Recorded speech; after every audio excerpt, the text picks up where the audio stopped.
I record the study group. I send it to you all so that you can go back and review it at your leisure if you're working through a question and you may have forgotten what I said. So I do record them and I do send them out to you all. We also review practice questions. So after I present the information to you, we take questions. It's very engaging. So I want you all to stop me if you have a question and ask your question, or you can wait to the end and ask your question, whatever feels more comfortable for you. That's what I want you all to do.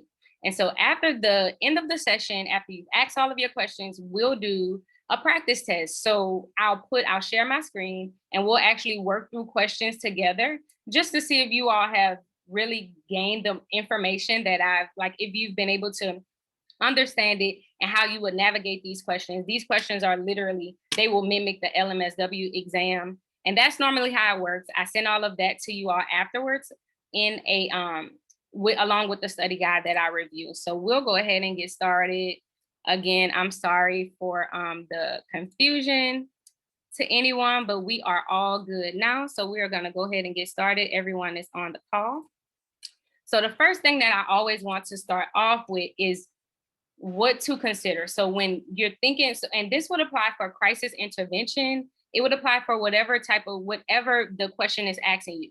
There are certain things that you want to make sure you're aware of. So you always want to be aware of what is the social worker's role in this scenario. So am I a school social worker? Am I a hospital social worker? Am I a community organizer? Because there are so many different roles in social work, and you want to know what your role is, because depending on your role determines how you respond to the questions. What a macro social worker does is not going to be the same thing as what a school social worker does or a hospital social worker does. So you always want to be mindful of what is the social worker's role in the scenario that you're working through. The second thing you want to be aware of is who is the client and how was the client referred to you all. So, and I'll tell you why that's important, because if you're working with a child and it tells you you're working with an adolescent in treatment, but their family members want to get maybe an update on, their progress in treatment, they want to be involved in their treatment planning, or they just have some opinions or some input, you always want to know who your client is, because that's who your number one priority is. Your priority is always going to be your client. So, of course, when you're working with adolescents, you include their family in the treatment plan, because their families, that's a big part of their lives. So you want their input, but you always want to consider your client first. And so that's why it's going to be important for you to know who your client is. And you also want to know, how was your client referred? So was your client referred by their school social worker? Was your client referred by their pastor? Who referred your client? The third thing you want to know is, how long has your client been in treatment with you?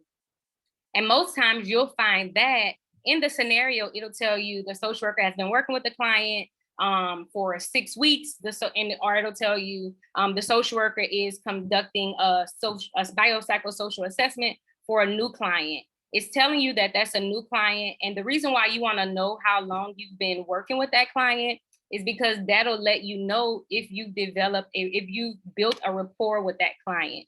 Because if you built a rapport with that client, the questions that you ask that client, the way that you engage with that client would be different than a client that you've never worked with, a client that is completely new to services.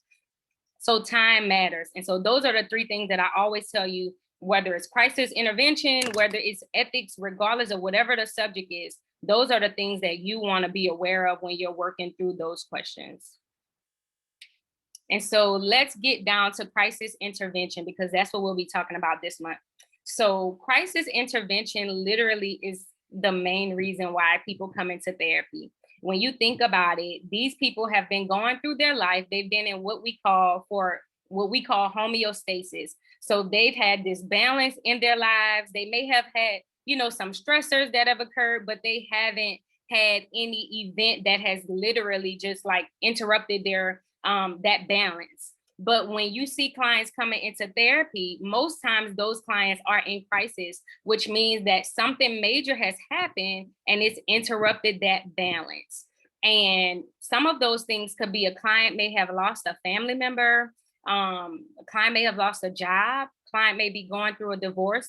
These are all events that can become a crisis in the lives of our clients. And so when you would qualify something, or what constitutes something as a crisis, is that it exceeds a client's inability to cope.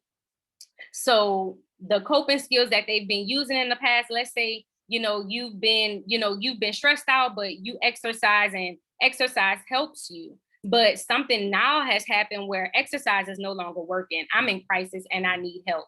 That's more so why you see clients come into therapy. And so when you see them come into therapy, one of the main goals of crisis intervention is literally just to return that person to that prior level of functioning. Because remember, we said they were once functioning, something happened, and now they're not functioning. So when you come in as a social worker, what you're doing is literally returning them back to that prior level of functioning. And we'll break that down as we continue to go along this study group. And of course, like I said, I'll send you all the study guide, and it has all of this information broken down for you. But one of the things, again, that we do is we try to return that client to that previous level of functioning, or sometimes it'll be called equilibrium.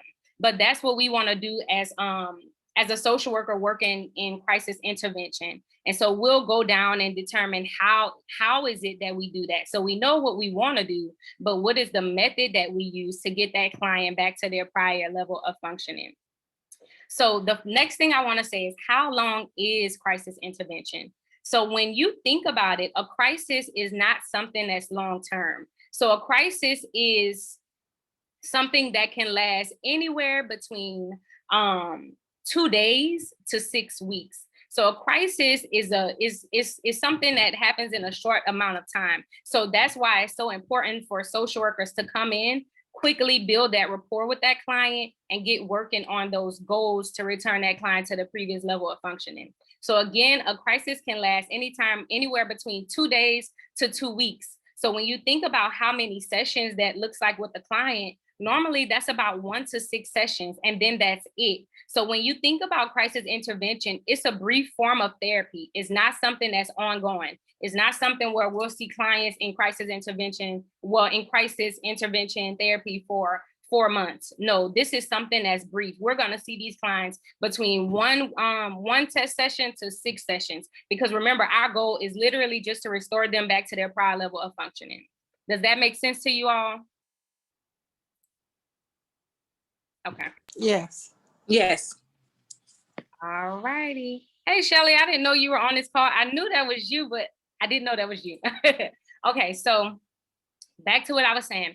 Okay, so one of the things that social workers do when we come into the lives of these clients who are in crisis, we offer support, right? That's always what we're going to do. We're going to offer support, but we also offer crisis-focused therapy. So that's what we're going to do when we come into the lives of these clients who are in this state of crisis. So let's go down now and talk about what is a crisis. So, and I've already mentioned it a bit, and I'm going down this study guide just to make sure I tap on everything that I said I would tonight. So what is a crisis? I've already said it, but a crisis is any situation where an individual experiences an overwhelming event that upsets their equilibrium. Remember that equilibrium, that's their state of balance. That's that state of peace that they've been in up until this point in time where this event has happened, and now they're all over the place. So if you think about it, imagine somebody going through their life, they're in a normal state of balance, and then something happens to them, and now they're completely just out of whack. That's what happens when people are in crisis. And one thing that I will say is, when it comes to what determines a crisis, we don't determine a crisis. Your client is the one who determines that crisis, because they are the ones who are experiencing it. So a crisis, so with that being said, a crisis does not have to be a major life event that happened that now has thrown this client into a state of just chaos. It doesn't have to be a major event. It can literally be the last straw of something that has been building up. So let's say you've been working with the client, or not you've been working with a client has been going about their life. They've been having stress in certain areas, but they've been managing. And that's what we find. We all have some form of stress. So they've been managing this stress, but now something has happened. So let's say you're working with the client, not you're working with the client. A client is going about their lives. They're normal. They're doing everything the right way, but they're maybe a single mom, they're in school. So they have all of these things going on, right? So they have all of these demands. These demands are stressors, but these demands are not causing them to be in a crisis. And then let's say they go into their job the next day, and their manager fires them. That may not be a major life event, but it's something that has now like literally exacerbated this client's emotional state to now they're not able to cope at all. So that's what I mean when I say a crisis doesn't have to be a major life event. It can be literally what's called the last straw. And when you see clients come into therapy, one of the things that you do as a social worker when you're working in crisis intervention is determining what was that last straw. And that last straw is as you evaluate what that last straw is, you also are going to be trying to determine what are the other things that have occurred in your life. Because yes, this last straw, yes, you got fired. That's the last straw that caused you to be in this place of crisis. But what are the other things that were underneath that has literally caused you to just all of these things just to bubble up and just to spill out. So that's what we do in crisis intervention. And again, it doesn't have to be a major life event. And who determines what is a crisis? We don't determine that. The client determines what is a crisis. It's based on their perception of the event. So anybody have a question? I heard something. Mm-hmm. All righty. So we'll keep going. So what are some of the factors that influence a client's reaction? Because we just said that we don't determine a crisis, our client determines the crisis. So what is it that determines whether or not something is going to constitute as a crisis to the client? One of the things would be we do want to take into account what happened. So what happened and how exposed was the client to what happened?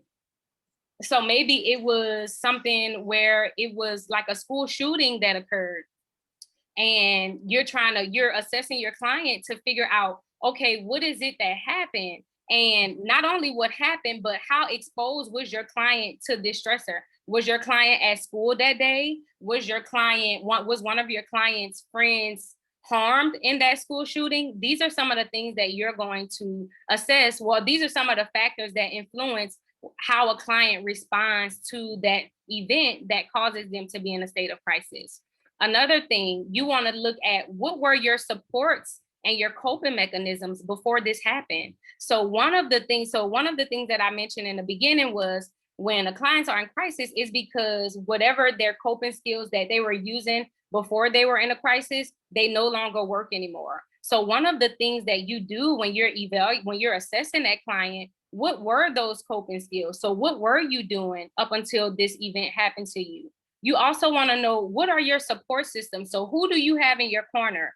What family member or what type of support do you have that's going to be able to assist you during this time? And one of the things that we do when we're working in crisis intervention, we're pulling on those support systems. We are mobilizing that support system because and I'm not sure if you'll get this as a question on the exam, but one of the questions that I've seen on the exam is like the difference between a child experiencing a stressor that causes a crisis versus an adult experiencing a stressor that causes a crisis, and what makes the difference. The difference is the support system. When you have a support system, you're least likely going to be thrown into a crisis because you have support. You have people who are there to assist you during that time. And that's what prevents it from becoming a crisis versus a child. And so that's one of the things I did want to mention. I'm not sure if you'll see that on the exam, but if you do, you know that one of the main things that we do when we're working in crisis intervention is mobilizing that support system, and we're determining what were those coping skills that client was using. And if they didn't work and they caused you to be in this crisis, well, now let's revisit those coping skills so that we can change them and adjust them to fit your demands, to fit this crisis that you're in right now. And so I kind of went over it because I talk a lot, but the goals of crisis intervention. So one of the goals I've already mentioned this, but a crisis is when a client experiences an abruption of homeostasis, right? And that leaves the client unstable. So the point or the goal of crisis intervention is to stabilize the crisis and to return the client to the previous level of functioning. You're trying to bring them back to that state of balance. And in order to, in other words, what we're trying to do is get that client back to their normal. So that is literally the goal of crisis intervention. What we don't do, let me tell you what we don't do. When we are working with clients in crisis intervention, one thing that we don't do is revisit old traumas. We don't revisit who bullied you in high school or the things that have caused you pain when you were coming up. That's not what we do. Remember, I said it in the beginning, crisis intervention is a brief form of therapy. So we are not addressing childhood issues. We are focusing on this current crisis. What is going on in the life of this client right now? And how can we stabilize them and get them back to that point of balance? That's what we're doing. So if on the exam you get a question and it asks you, what are one of the things that we focus on when we're working with clients in crisis intervention? It is not going to be childhood trauma. We focus on the presenting issue, the presenting concern, because that is what has thrown this client into crisis, not what happened to them when they were 25 or when they were 13 or 14 years old. And I hope that makes sense to you all. So that's the goal of crisis intervention, to return them back to their normal or their prior level of functioning. So, and I've already said it, but we help them develop new coping skills to deal with that immediate crisis. We also mobilize that support system and those services, and we put in services that may be available to them. So if it's, for example, I gave that example of that mom who may have lost her job that has thrown her into crisis. One of the resources or the services that we may provide to her, along with working with her, is maybe getting her connected with a Job Corps or a temp agency. We're putting in services to meet that immediate demand. If that immediate demand is that you lost your job, so we're not only going to do crisis intervention, we're not only going to work with you to determine, how did you get to this point and how we can how we can stabilize this crisis, but we're also going to we're also going to connect you with services and resources that are going to help you when I'm no longer working with you. Because remember, the sessions are 1 to 6 sessions. That's it. We're not working with them long term. So as we're providing the therapy, we're also putting in resources and services that are going to be able to support that client when they're no longer in therapy, right? So we want them to keep sustaining themselves after they've done all of this work to get out of this crisis and return to their normal. Now we want to make sure that they are able to maintain that normal and that we don't see them again in therapy. And one of the ways that we do that is by providing them with services or resources during that time. Does that make sense? Anybody got any questions? No questions. Okay. So when you're assessing a client, let's say the client has come into your office, you've identified that the client is in some form of crisis, and now you're assessing that client. One of the things that I always tell social workers, and this is where you really want to be mindful of using the acronyms, because I've seen so many different acronyms floating around, and some say you want to acknowledge the client's feelings, you want to explore the client's feelings. But if you're providing crisis intervention for the client, the very first thing that you're going to do is assess risk. And I'll send it out. It's a social work model that many people have overlooked, but I'm not sure if you all are familiar with it, but it's the Roberts 7 stages of crisis intervention.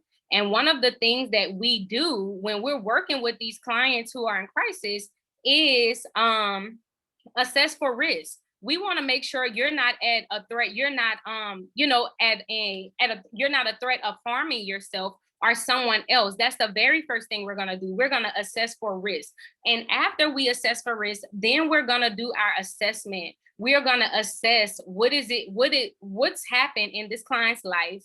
And we're also going to try to focus on the presenting problem that client came in with. And as we're doing this, it has to be done quickly because, again, the sessions are only between 1 and 6 sessions. So when you're working with these clients, these things are occurring quickly. you're building that rapport with your client quickly because you have work to do. And so you're kind of really moving through those first steps very quickly until you get up until that point where you've established that rapport with that client, so that client trusts you. That's always going to be important. You've established that rapport and that client trusts you, and now they're sharing sensitive information with you. A client is not going to share sensitive information with you if they don't trust you. So you have to build the rapport with that client. So you've built that rapport, you've assessed risk, you've determined that this client is, yes, they're in a crisis, but they're not at a threat to harm themselves. They're not at a threat to harm someone else.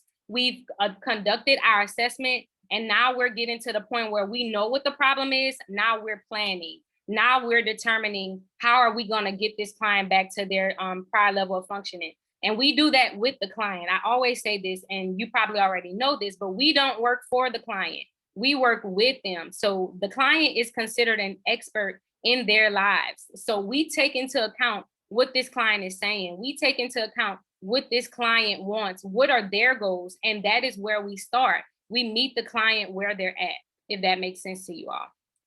So one of the other things, and I've already mentioned it, but one of the other things that you're assessing those coping skills.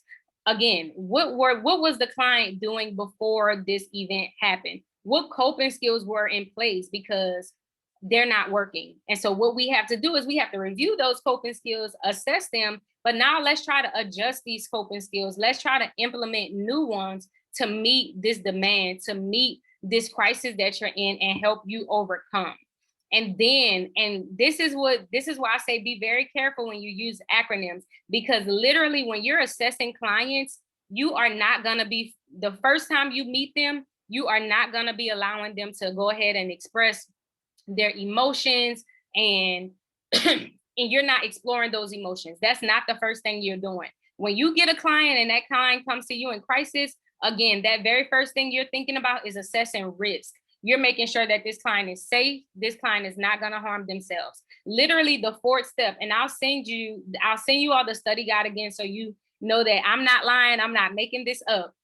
It is a study guide. It is a social work model. It's the Roberts 7-stage crisis model. I'll send it out. Literally the fourth step in that model is when you allow the client to explore and express their emotions. You are not doing that on the first session, because when you think about it, when you open that can of worms, it's going to be hard for you to bring that back. If you have allowed this client to sit here and now they are crying and sobbing, you're not going to get through the rest of that session. That's what you're going to be focused on. So when you're working in crisis intervention, the main focus is on, okay, are you safe? What is bringing you in? What is the crisis? What were your coping skills? Okay, now you can express yourself. Tell me, how you feel, express your feelings. I'm giving you an opportunity to vent. And right after you're done venting, right after you're done expressing how you feel, we're getting right into planning how we're going to help you overcome this. Does that make sense? Question. Mm-hmm. I've been dealing with this situation here for a while, but like you said, there are many acronyms out there. Yes. The one that I have found lately, and it seems to be working for me, is the Farm Grits Road. Farm Grits Road. Okay. At least to narrow down the two best choices. What is your feelings on that one? So I am not familiar with Farm's Best Road. Is it so when do you normally use this acronym? Is it for like first or next questions, best or most questions? Like when do you normally use it?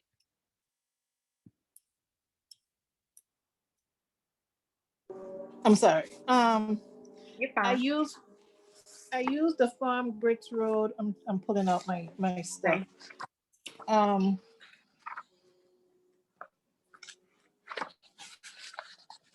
I use Farm Grits Road. Sorry. It's fine. I'm gonna get to my notes on it. I use it for first, best, next. I use it for all of them actually, because you use it for all of your questions.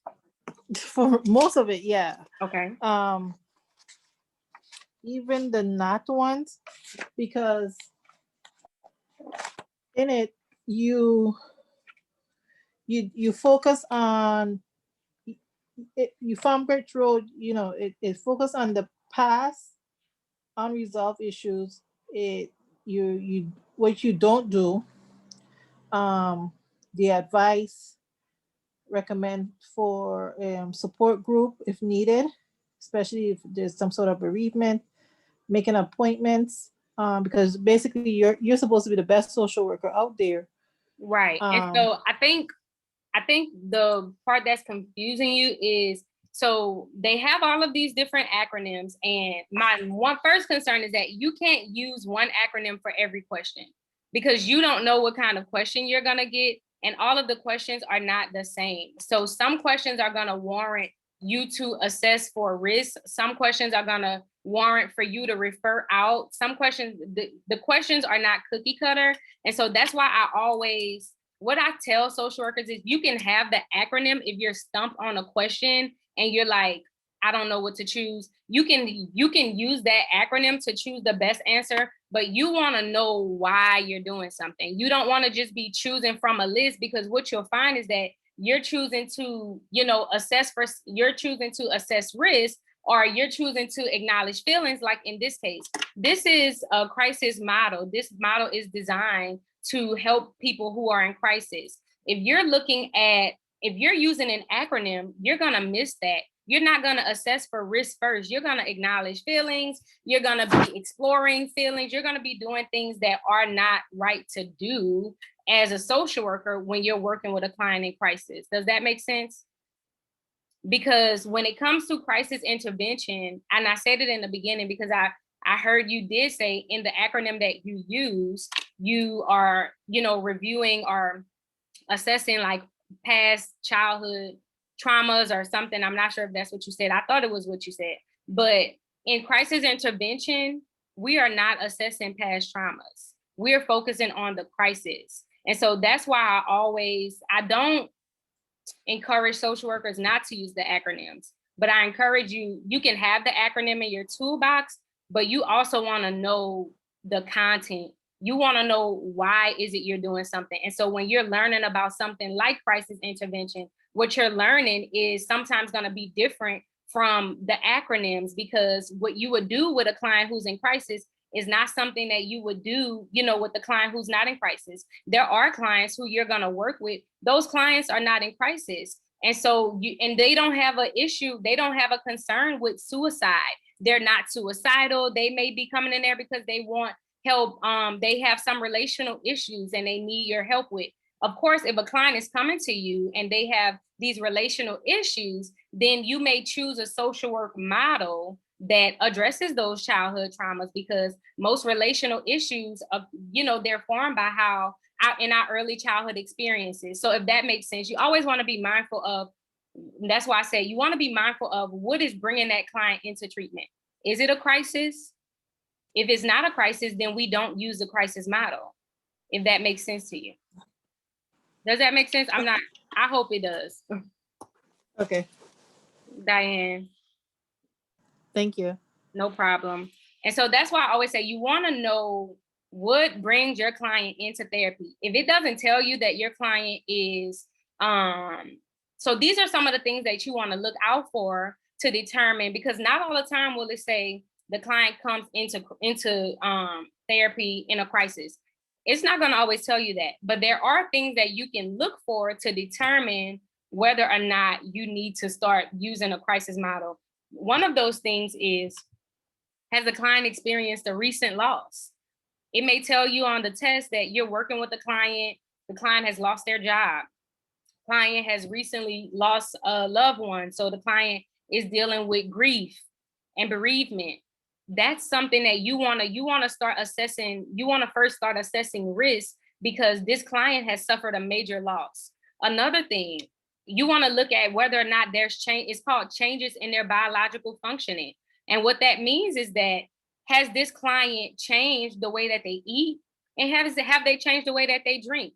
Because normally when clients are in crisis or if clients are depressed, you'll see that there are these changes in their biological functioning. So on the exam, you'll see where it says a client is coming into the office, reports not eating, client reports not being able to sleep. These are changes in that client's biological functioning. This is kind of alluding to the fact that this client may be struggling with some type of grief, or not even grief, maybe depression. And so when that happens, the very first thing you want to do is rule out risk. You want to assess for risk. You want to rule out whether or not this client is suicidal, whether or not this client is homicidal. And what I will say is you can only choose from the answers that they give you. And so if the first thing that you would do, which would be to assess for risk when there is a threat to risk, if that's not one of the answer choices, then you want to move on to the next thing that you would do. And so you can only choose from the questions that they give you. You can't make questions up.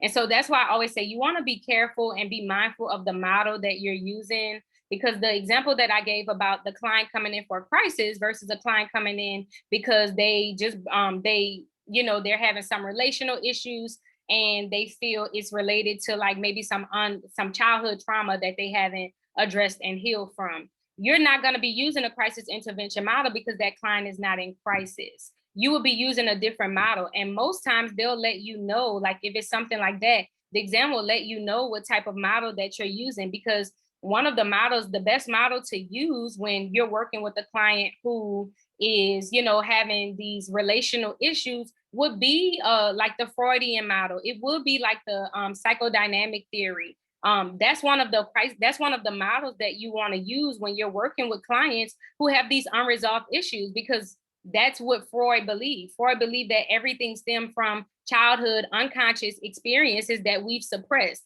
And so if that's what the client is coming in with they're having these issues in a relationship, then maybe we would use that model. And so I hope it makes sense to you all. You really want to be mindful of what model they're telling you. Well, not even what model. You really want to be mindful of what is bringing your client into therapy, because that's what's going to determine the model and the intervention that you choose. And one thing that I will say is you don't have to know all theories. You do not have to know all theories, but you do need to know the main theories. You need to know solutions-focused therapy. And this has nothing to do with crisis intervention, but since we're on the topic, you want to know what is solutions-focused therapy. When do I use solutions-focused therapy? You want to also know what is task-centered therapy or problem solving. What is that? When do I use that? You would normally use that when you're working with clients who are low functioning. So clients who are homeless, clients who don't have their immediate needs addressed, clients who didn't finish high school. These clients are low functioning. So one of the models that we would use in that case would be task-centered model. Because what a task-centered model is instead of me giving the client a homework assignment and trusting that they're going to come back and have accomplished all of this, I know that they're not going to be able to accomplish all of this because they're lower functioning. So they need me to be more hands-on. And so if the client comes into therapy and they tell you my goal is to get a house, my goal is to get a job, you're not just going to tell them, okay, go ahead and apply for 5 jobs. You're going to break that goal down into accomplishable tasks. And that's why it's called task-focused therapy or task-centered therapy. I can't remember which one. But that's why you break those goals down into more accomplishable tasks with that client, because they're lower functioning, right? And so you really want to know what your client is presenting with, but you also want to know those major models, because you want to be able to, I can't sit here in a study group and give you an acronym and tell you when you use this acronym, every time you use this acronym is going to be right, because that's not social work. Social work is diverse. We work with many different clients and they come in for vast issues. They all have different issues and things that they need us to help with.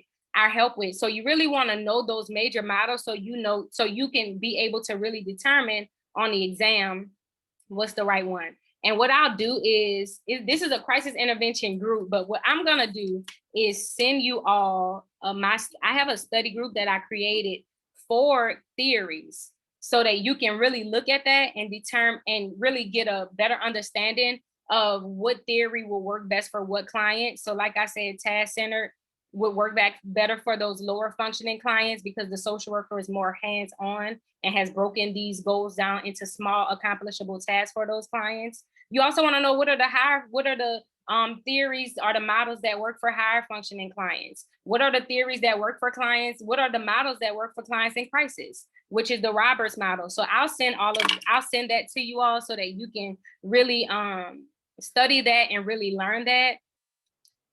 Is there any questions? Are there any questions? I know I just said a lot. I feel like I'm just rambling on. Anybody have any questions? No? Yes. Okay. Do you have, I know you said you're going to send us something, but I guess as you're going through, is there a way that you can like share this screen? Yes. So we can kind of like jot it down as we're going? Mm-hmm. Like the point you mentioned it? Okay. Absolutely. Let me move it. And so now let's talk about termination, and then we're going to get into our questions because we do have a couple questions that we want to work through. So when do you terminate with a client that's in crisis? When you terminate with your client, you want to make sure that that crisis has been resolved. You do not terminate with your client when they're still in a crisis. You do not terminate with your client when they are still suicidal. When you're terminating services with your client, you want to make sure that that client is in a state of equilibrium or balance. Because remember, when we said what crisis is when a client is thrown off of that equilibrium or out of balance. So when you're terminating, you want to make sure that you have that client is back to their prior level of functioning. You cannot terminate services with a client if that client is still in a crisis. Okay. So, and this is something that I put down. It is unethical to terminate services with a client who is in crisis. So prior to termination, the social worker should, the very first thing that you want to do with that client, you want to review the progress that that client has made. So has the crisis been stabilized? Have the goals been reached? And then you also want to assess the client's mood and their perception. So not only has the crisis been stabilized, but how is that client doing? If that client came to me, they were emotional, they were irate, they didn't have good control of their emotional self. Is that client better? Is their mood better? They came in depressed. Are they still depressed? These are things that you want to assess before you terminate services. One thing that I'll add, when you are preparing to terminate services with the client, you are not going to wait to that last session to terminate services. When you are working with the client, when you hit about that halfway mark, you want to start preparing that client for termination. And it's different depending on the role in social workers. The role, if you're a hospital social worker, one thing that you're taught is that when a patient enters the hospital, you need to be preparing them for discharge. What that means is you're preparing them for termination. But when we're talking about a crisis model, you want to, on that third, when that client gets to that third session, let's say you all chose you assess, you determine that, okay, it's going to take about 7 sessions to get this, or 7 or 8 sessions to get this client to a point of stability. When it gets to that halfway point, you want to be reminding that client after every session, you have such and such sessions left. And you don't want to just say, okay, you have 5 sessions left. What you want to do is, okay, you have 3 sessions left of therapy. Let's, is there anything that you want to work on that we haven't already addressed? And that's one way that you can start preparing the client for termination. Because one thing you'll find, and I've seen it on the exam, where it tells you you've been working with the client and you've been working with the client in therapy, and you now tell the client that, you're terminating service, you're in the process of terminating services with that client, but the client is tearful, the client doesn't want to terminate services. What should the social worker do? You should terminate anyway. I know it may not sound right, the client is crying, the client doesn't want to terminate, but you're going to terminate anyways. And I'm going to tell you why. According to the code of ethics, it is unethical to treat a client when they no longer need to be treated. So these are some of the things that you want to look out for when you're terminating services. You want to make sure that client has reached their goals. Has that client reached their goals? They said that they wanted to get another job. Have they gotten another job? Okay, they have. How is their mood? Is their mood better? They came in depressed. Now they're not depressed. Okay, that's something else that we can check off of our list. Is the client, the third thing we want to look at, is the client suicidal? The client came in suicidal, but now the client is not suicidal. So you check that off of the list. The client is not suicidal.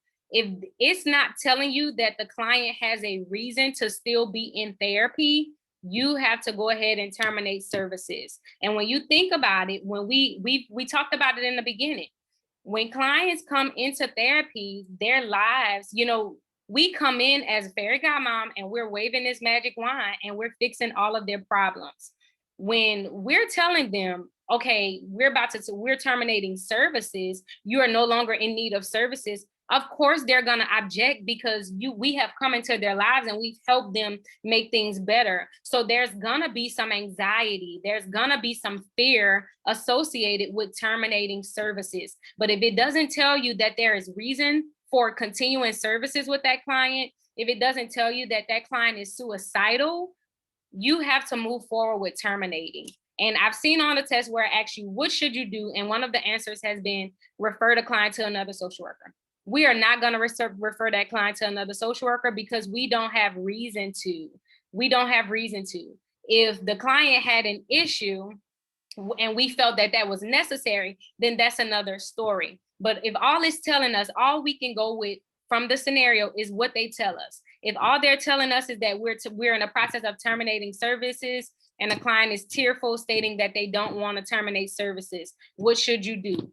It doesn't tell you that the client's suicidal. It doesn't tell you any of that. So you can only go by what you have in front of you, which is, and the best response to that will be to continue to the process of termination. And so in order to avoid all of that, in order to avoid that client experiencing that anxiety in as it relates to terminating services, what you want to do is prepare them. So at the end of every session, okay, Mr. Michael, we've had a great session today. We only have 3 sessions left. Is there anything that you want to work on that, you know, we haven't addressed yet? That's how you're letting that client know, okay, I only have 3 sessions. Okay, I only have 2 sessions. So what you're doing is preparing them for termination. Does that make sense to you all?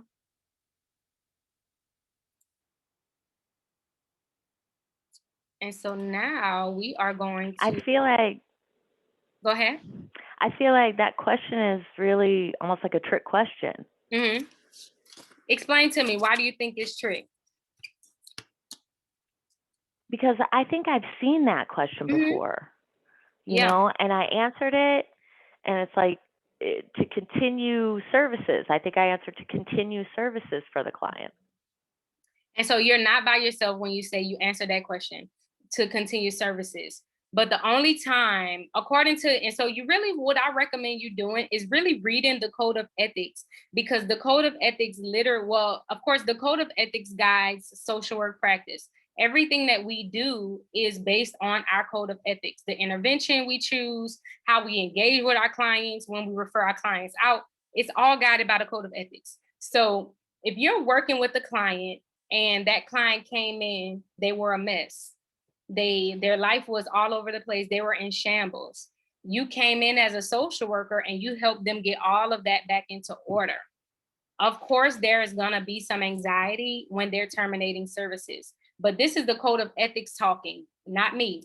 When you are considering terminating, when you're considering terminating services with a client, those are the things that you want to look out for. You want to make sure that client is not suicidal.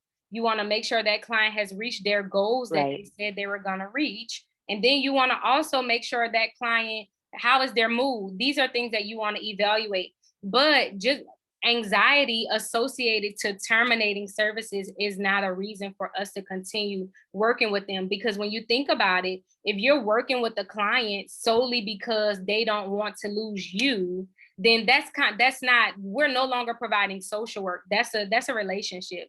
And so when you think about that, that you're billing an insurance for a service that's not being provided. And so I think that plays a role into it as well. Why the Code of Ethics, it's like, if you're not providing a service for that client, you need to be terminating services. So when you see that question on the exam again, one of the things you can do is really look at that question to determine if it tells you that that client is, maybe suicidal, you want to look in the scenario to see if there's a reason that justifies continuing to work with that client other than them just not wanting to terminate services.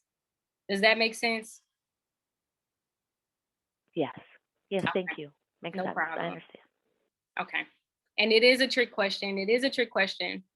So let's look at these questions. So how it goes, y'all, you can put your answer in the chat. You can talk and tell me what you think is the right answer. If you're struggling, let's go on and talk about it. So let's look at this first question. And you can go ahead and read it and put in the chat what you think the answer is.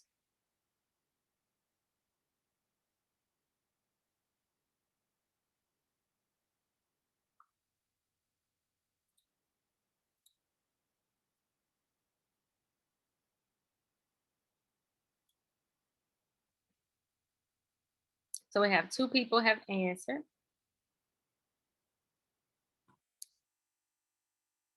A. Okay.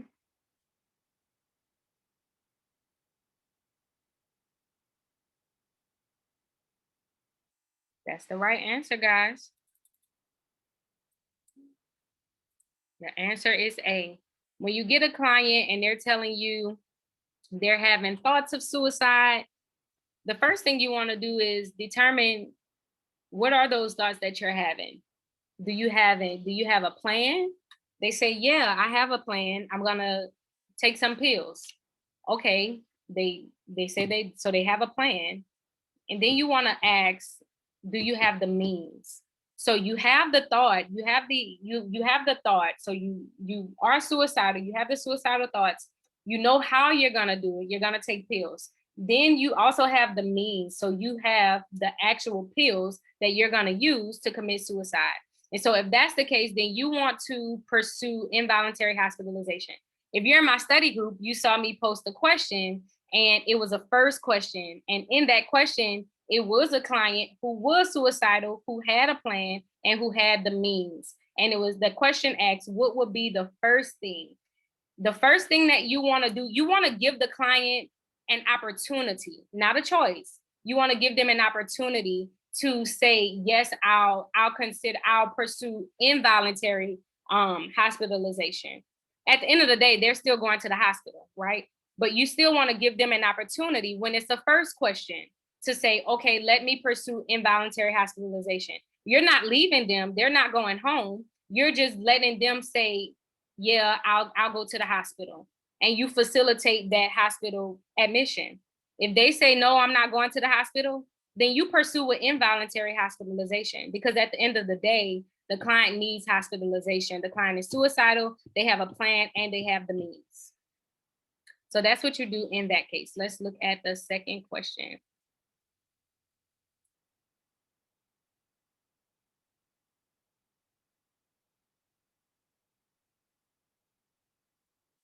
It's getting hot in my house.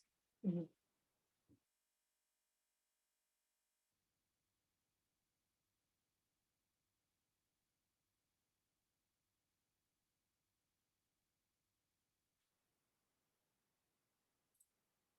I'm gonna move. Can you all see the chat box?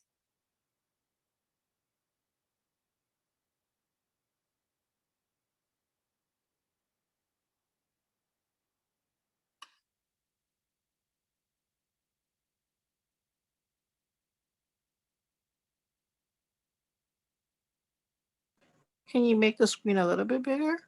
Uh-huh. Is that better? Yes, thank you.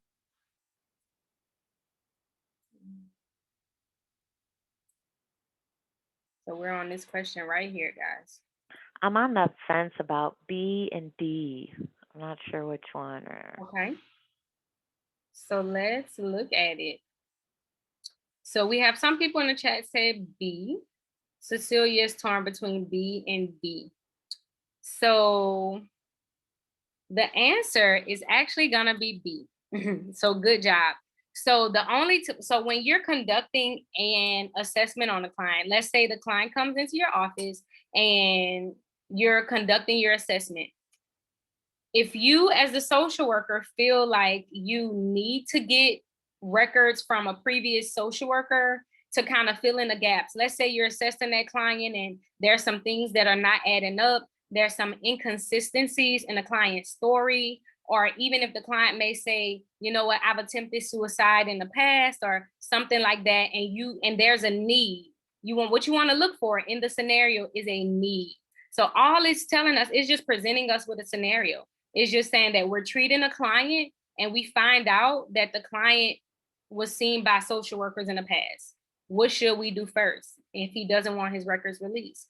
We have to always acknowledge that client's right to determine whether or not to release the records. If the client doesn't want the records released, then we can't move forward with it. Does that make sense to you, Cecilia? Yeah, I guess because the question was why.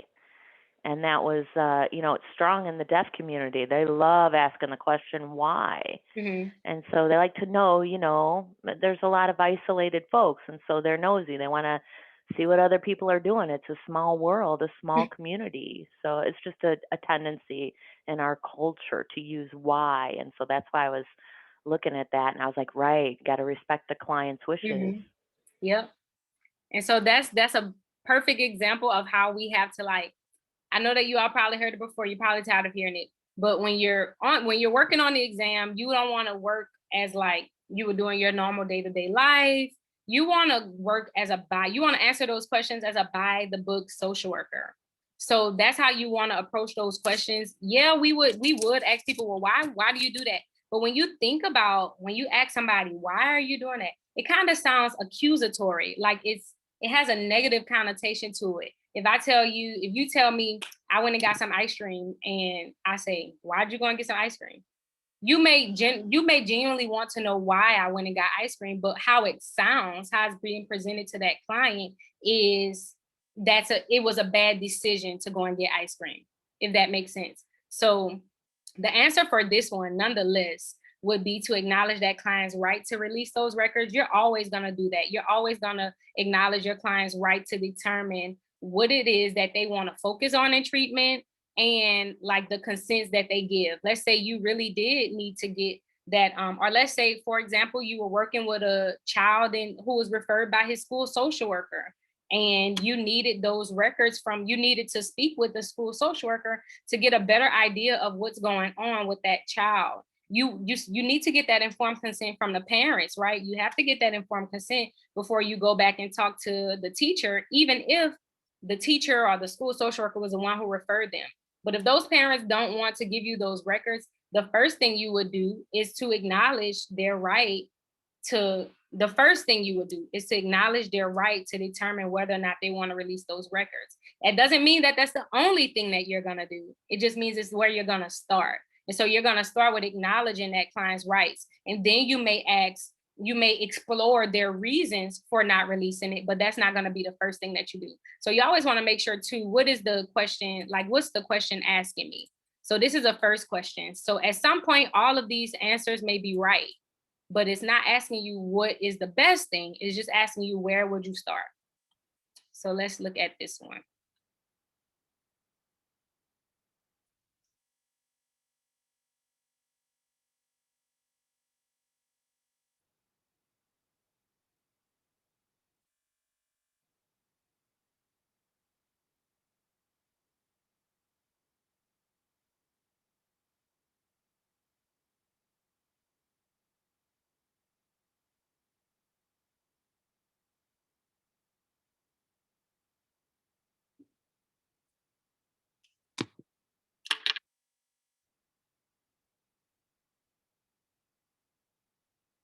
Give it a couple more seconds. Let's see if,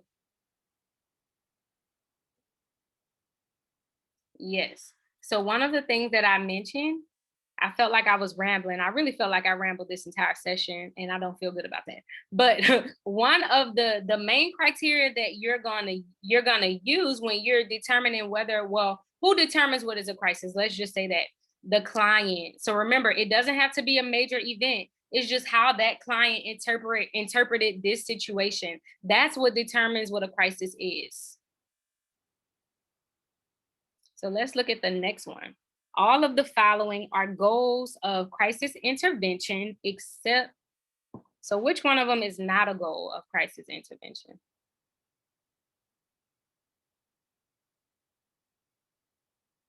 A.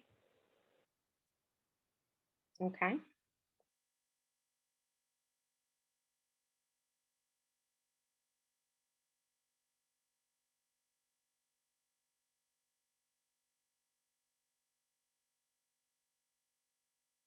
Did everybody answer that one? I think so. Yes, absolutely.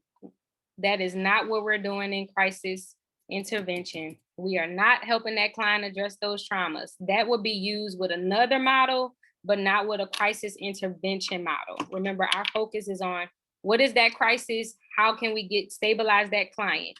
And how do we do that? Coping skills, support system, resources. So let's look at the next one. When assessing a client in crisis, it is most important to start with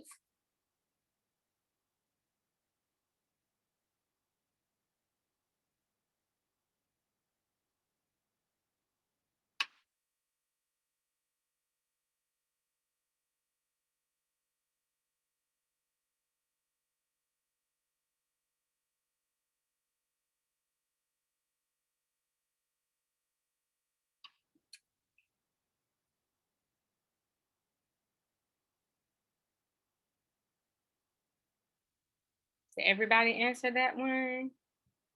Want to give everybody a second. But yes, I see some B's, and that's absolutely right.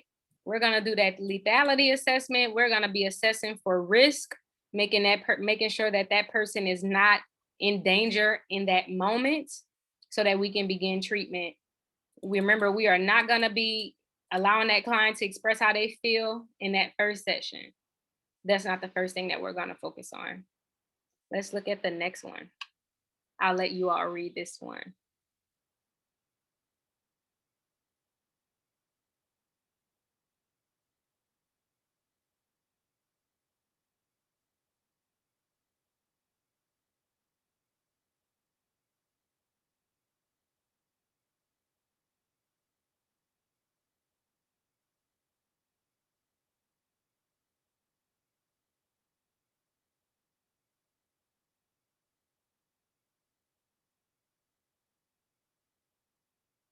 Cecilia said A and B. I don't know.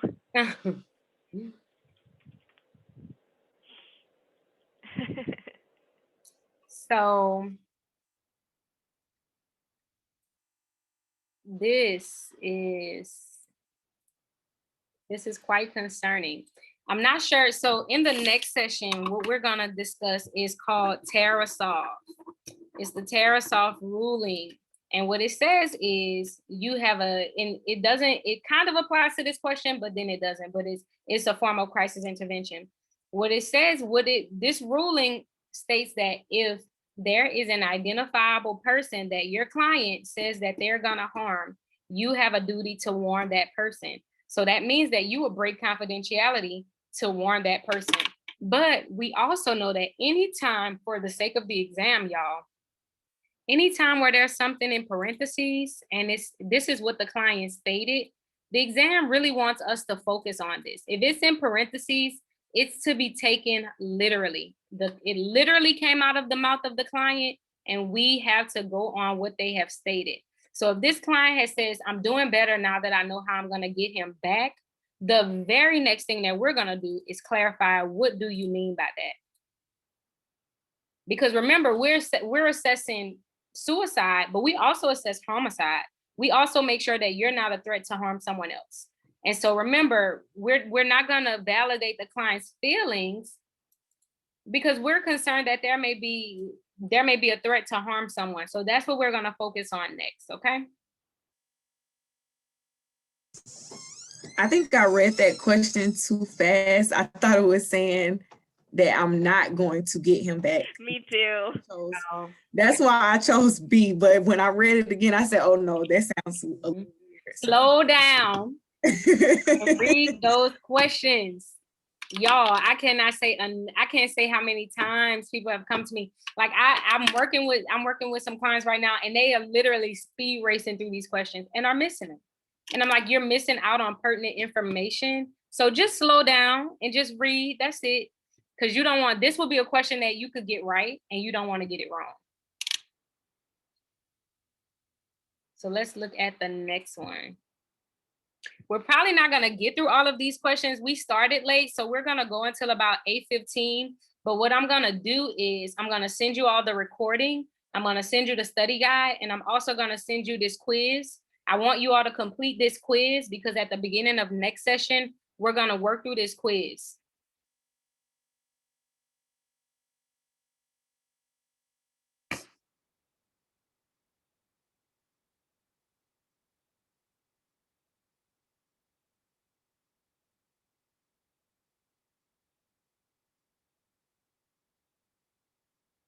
So we have a C in the chat.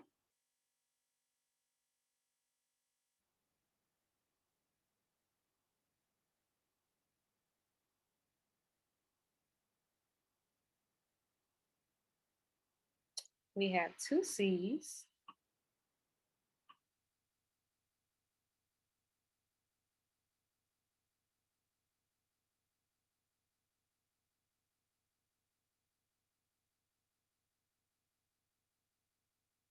We have an A for Shelly. So the client has locked herself in the bathroom. Are we going to be able to complete an assessment over the phone? Probably not. So what we're going to do, we're going to have them call 911. She's locked herself in the bathroom. She has a history of suicide. We don't know her current mental state. So what we're going to do is we're going to have 911 go out to that house, and they'll be able to determine that. And the way I've seen this question worded on the exam, it would just flip it. So it would just say that it's like a teenage girl that has locked herself in a room or in a bathroom.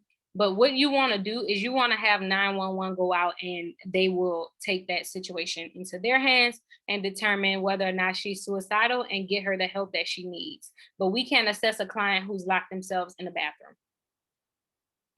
I have a quick question. I'm sorry. You're fine. I know, like, even with me, I think I was kind of just iffy about that one because would we stay on the phone while they're trying to call 911, or I may be reading too far into it. Like, yeah, I see what you're saying. So you wouldn't stay. So the way that the question is worded, I would say in the way it says encourage a spouse to call 911, you would probably do that call for them, and make sure you're on the phone with them. But I think for the sake of the exam will probably never ask you, should the social worker stay on the phone? But I see how you're saying is that you will want to stay on the phone with that client and make sure that they are not harming themselves. But the person you're on the phone with is not the client. Remember that. The person you're on the phone with is the spouse. The client, you're not even able to talk to the client because they're not cooperating. They've locked themselves in a bathroom. And so you're working at a crisis line, you would probably keep that spouse on the phone and dial 911 for them. Does that help you out? Yes, thank you. No problem. Let's look at this one.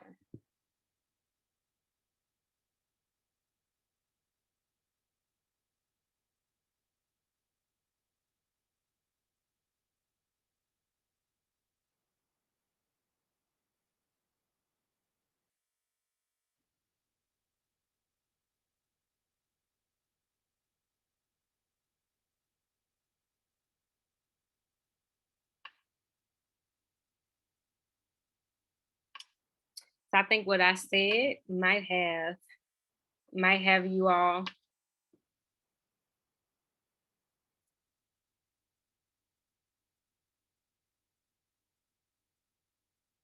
Somebody said do nothing.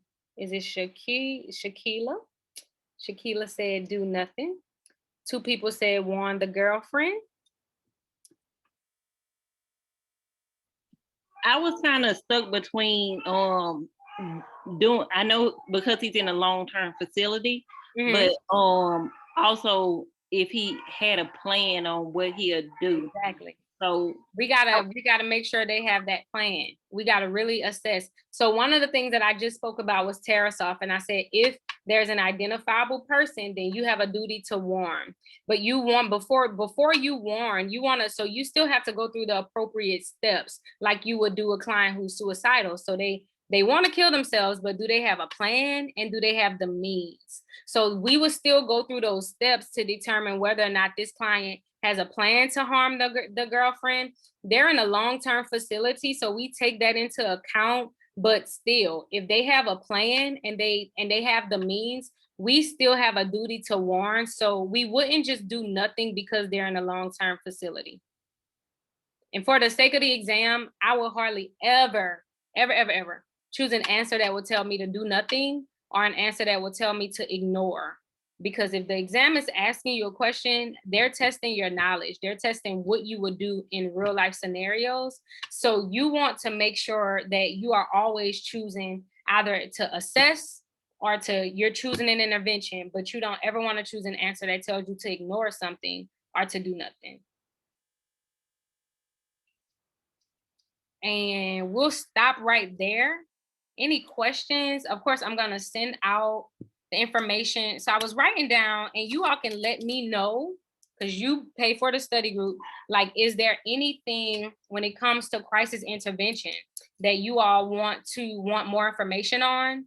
Because we have 2 more sessions. So if there's anything that you all want me to cover that wasn't covered. So some of the things that I've wrote down that we were gonna cover next week, I want to cover child abuse and neglect, adult protective services, elder abuse, dependent person abuse. I wrote down like school social work, because a lot of times the school social worker will refer like children when there is some type of suspicion of abuse.